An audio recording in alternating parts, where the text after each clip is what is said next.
ఒకవైపున ఇచ్చిన వాగ్దానాలు ఏవి కూడా అమలు కాకపోగా, మరోవైపున పూర్తిగా చదువులైతే పూర్తిగా దెబ్బతిన్న పరిస్థితులు కనిపిస్తూ ఉన్నాయి. విద్యా దీవెన పోయింది, వసతి దీవెన పోయింది, పిల్లలకు ఫీజు రీయింబర్స్మెంట్ కూడా అందని పరిస్థితి లేకపోతుంది.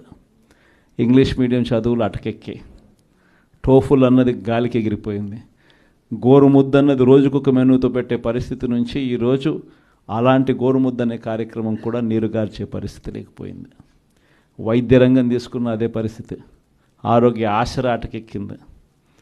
అన్ని వైద్య రంగంలో కూడా అదే మాదిరిగానే జరుగుతూ ఉన్నాయి. వ్యవసాయం నేను చెప్పాల్సిన పనుల, పెట్టుబడి సహాయం దేవుడు ఎరుగు, ఉచిత ఇన్సూరెన్స్ ఎగిరిపోయింది, పెట్టుబడి సహాయం పోయింది, ఈ క్రాప్ కూడా సరిగ్గా చేయలేని పరిస్థితులు కనిపిస్తూ ఉన్నాయి. ఆర్బీకేలు అప్పుడే అటకెక్కేసి ప్రతి రంగంలోనూ కూడా మన హయాంలో డోర్ డెలివరీ జరిగే పథకాలు